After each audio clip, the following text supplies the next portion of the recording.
Hello and welcome to Tech Baffle. James here, and the other day I was browsing eBay. So I got this giant box delivered to the door, and let's have a look inside. Now the majority of this part of the video isn't exactly interesting. There's lots of bubble wrap involved, so if you like bubble wrap, make sure you buy something online. There's definitely plenty of it. A sneak peek. You know the struggle, you just sort of browse through some random stuff and end up buying a computer. And there we have it, one computer. So I've got the desktop all set up. This is the first time I'm powering it up, I haven't actually tried it out yet. Hello, this is the moment of truth. 3, 2, 1.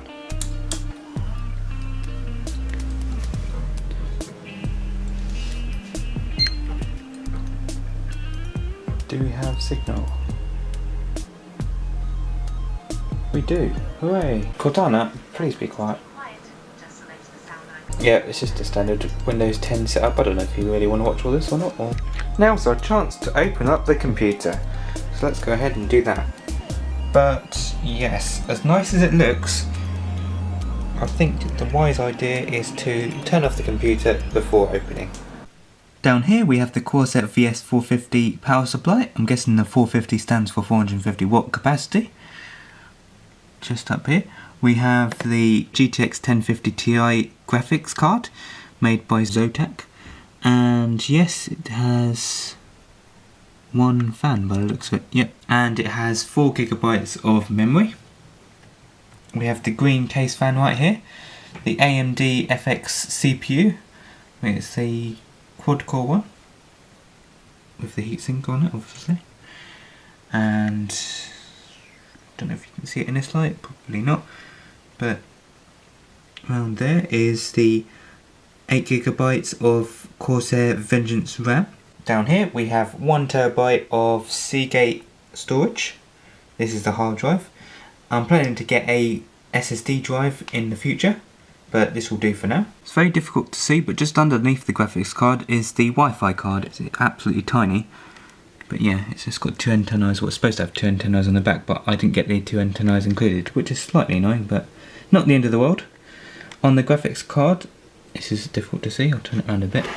We have a DVI port, a display port, and an HDMI port, which I'm using at the moment. Yep, that's the Wi-Fi card there. And at the bottom, it's the power supply with a hard power switch. On the motherboard, we have a range of audio inputs and outputs possibly. We have a line in, which is nice to see, but then we also have headphones, microphone. Let me know if you know what all the other colours are. I can't see on the screen. I think there's some surround sound with a subwoofer port. So we've got USB BIOS flashback, that's one of those USB ports.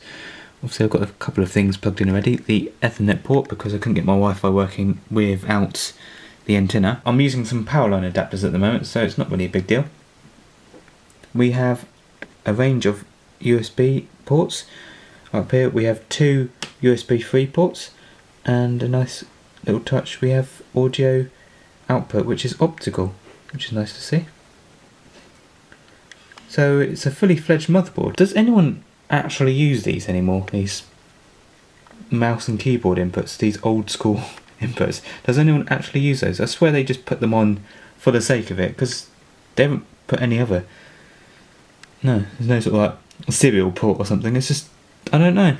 I mean, fair enough, if you have a mouse that uses that, it works, and you have that option, so fair enough. On the front we have CD drive. I think this is a CD DVD combi. We have 2 USB 3 ports, a headphone, microphone, and 2 USB 2 ports next to that. We have a power on button. I think this is all one button. Is that just a bit of moulding, or is that a... I can't tell if that's supposed to be a symbol or a bit of moulding. I know this, I keep on pressing this top bit, but I don't know. No, that's the same button, isn't it? That's the hard drive light, so it flashes when the hard drive is in action. Down here we have the Sharkoon logo, and that is all for the case, I think. Yeah, I do like the look of this case, considering this is supposed to be one of their budget cases. I mean, I did like it. It's nice and simple. It's not overly complicated, but it's nice. I'm not sure if I'm going to keep the computer on the desk like this as such. I mean, it does take up quite a bit of space. Probably will put it somewhere down on the floor, but obviously just to show you what's going on. Two important things it has is right in front of you right here. And also I like the blue highlights. I forgot to even mention that. Yeah, that is very cool. Don't know how well it goes with the green cable tidy, but it looks nice and tidy. Primarily because I didn't build this, so it looks a lot better than if I did. So I'm losing track of what I'm saying here, but we have a LED light here for the motherboard, and I don't know about you, but I do like a LED light on a motherboard. It's something I didn't have on my previous computer, gigabyte motherboard, no light on it, so it's just something useful to have. It's such a cheap component, just put it on the motherboard anyway. It's just like, it's so useful. You can tell if the motherboard has power. Easy. Another thing which is useful, which some people don't use anymore, but it's nice, is a bleep speaker for like error codes and that kind of thing. There might be an official name for it, but I'm just going to call it a bleep speaker because it goes bloop. I must admit, from a distance, the green and blue is actually, I'm catching on. I do quite like the green and blue now. It does look quite snazzy.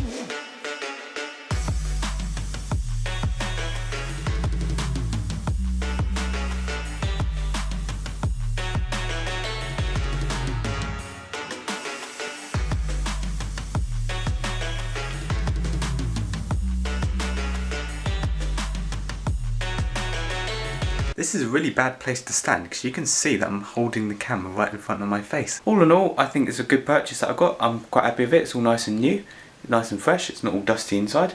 For what I paid for it, I think I got quite a good deal. This computer might be a bit of a one-off, but if you browse around on eBay, I'm sure you'll be able to find something similar.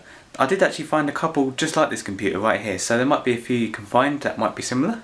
So it's worth having a bit of a browse. So if you like this video, don't forget to smash the like button. If you want any more of this sort of thing, don't forget to subscribe and ding that bell icon for post notifications. Don't forget to follow me at TechBaffle. I'm on Facebook, Twitter, Instagram and Snapchat. For all the latest tech info you need, head over to techbaffle.com.